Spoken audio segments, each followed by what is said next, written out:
لو أنزلنا هذا القرآن على جبل لرأيته خاشعا متصدعا من خشية الله وتلك الأمثال نضربها للناس لعلهم يتفكرون.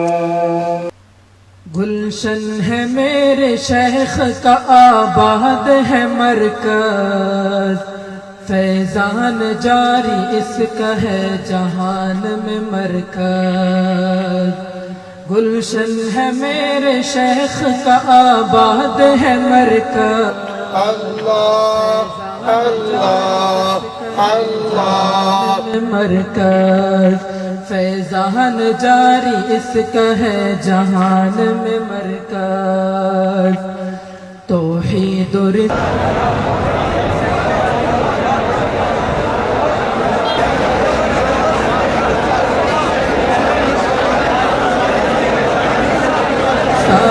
ہو یا کہ ختم نبوت، توحید و رسالت ہو یا کہ ختم نبوت، سرشار یوں اصحاب کے دفاع میں مرکز. فیض آپ علیہ السلام اپنی زندگی مبارک میں تو روح مال جسد ہوتے تھے، آپ کے جسد مبارک کے اندر روح ہوتی تھی، اب روح آپ کے جسد مبارک سے جدا کیوں ہے؟ یہی بات شیخ عبدالحق محدث دہلوی رحمۃ اللہ علیہ نے اشاعت النماز شرح مشکات میں لکھی. فرماتے ہیں بباید یہ بات جان لینی چاہیے کہ انبیاء کرام علیہ الصلوۃ والتسلیمات کی حیات میں کسی کو بھی اختلاف نہیں ہے، اور یہی بات حضرت مولانا رشید احمد گنگوہی رحمۃ اللہ علیہ نے فتاوی رشیدیہ میں لکھی کہ اس بات پر امت کا اجماع ہے انبیاء کرام علیہ السلام کو قبر میں حیات ملتی ہے. جب یہ ساری تصریحات ہمارے سامنے آ گئیں تو پتہ یہ چلا حیات انبیاء کا مسئلہ امت کا اجماعی مسئلہ ہے. جس طرح قرآن کریم کو لکھا گیا اسی طرح اللہ کے نبی کے فرمان کو بھی لکھا گیا. ہاں باضابطہ تدوین نہیں تھی، وہ قرآن کی بھی نہیں تھی، احادیث کی بھی نہیں تھی. قرآن کریم بھی مختلف جگہوں پر پھیلا ہوا تھا، احادیث بھی پھیلی ہوئی تھی. اتنی بات دلائل شرعیہ سے ثابت ہے کہ جس طرح صحابہ کرام نے اللہ کے نبی پر اترنے والے قرآن کو لکھا ہے، اسی طرح صحابہ کرام نے جناب رسول اللہ صلی اللہ علیہ وسلم کے مبارک فرمان کو بھی لکھا ہے.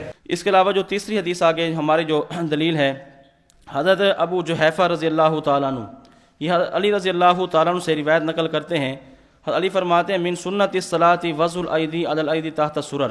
یہ بھی مصنف ابن ابی شیبہ. ہود کا ارادہ کس کا تھا؟ قتل کرنے کا. وَأَمَّا مَكْرُ اللَّهِ تَعَالَى بِهِمْ، اور ایک تدبیر اللہ رب العزت کی، اور اس کی کئی صورتیں ہو سکتی ہیں. فرمایا اس کی ایک صورت یہ ہے مکر اللہ تعالی بہم هو انہ رفع عیسیٰ الی السماء، اللہ رب العزت نے ان کو آسمان کی طرف اٹھا لیا. تیسری روایت ام عائشہ رضی اللہ تعالی عنہا کی ہے. فرماتے ہیں کہ فجر کی 2 سنتیں دنیا و ما فیہا سے افضل ہیں. اس اعتبار سے ہم نے کہا کہ فجر کی سنتوں کو پڑھنا بہت ہی زیادہ اہمیت کا درجہ ہے. شیخ الاسلام علامہ محمد زاہد بن حسن الکوثری رحمہ اللہ نے اس آیت مبارکہ کو دلیل بنایا ہے توسل بالذات پر. چنانچہ مقالات کوثری میں آپ کا ایک مقالہ ہے محق التقول فی مسئلۃ التوسل.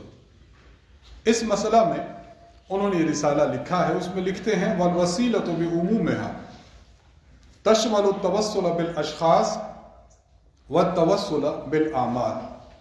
وسیلہ اپنے عموم کے پیش نظر توسل بالاشخاص کو بھی شامل ہے اور توسل بالاعمال کو بھی شامل ہے. تو تقلید اختلافی مسائل کا حل ہے، کیونکہ تقلید کا لفظی معنی ہے ماہر پر اعتماد کرنا. تو جب اعتماد کر لیں گے شریعت کی بنیاد بھی بن جائے گی اور اختلاف کا حل بھی ہو جائے گا. تو صحابہ کرام نے حضور صلی اللہ علیہ وسلم کو نماز پڑھتے ہوئے دیکھا. ایک صحابی بھی آپ صحیح سند کے ساتھ اس سے ثابت کر دے کہ جو رفع دین تم کرتے ہو، وہ یہ بات کہہ دے کہ آپ صلی اللہ علیہ وسلم نے ایک رکعت بھی رفع دین کی، کبھی پوری زندگی اس رفع دین کے بغیر آپ نے ایک رکعت بھی نہیں پڑھی، تو پھر ہم آج سے رفع دین شروع کر دیں گے. ذخیرہ احادیث کے اندر اس کا ایک بھی حوالہ نہیں ہے. وَلَكِنَّهُ أَحْسَنَ، لیکن یہ طریقہ اچھا ہے اور پسندیدہ ہے. تو وہ فرماتے ہیں ٹھیک ہے. فَصَلَّى بِهِمْ 20 رکعتاً، پھر انہوں نے 20 رکعت تراویح ان کو پڑھائی. تو فَصَلَّى بِهِمْ 20 رکعتاً یہ مستدل ہے کہ 20 رکعت تراویح پڑھیں.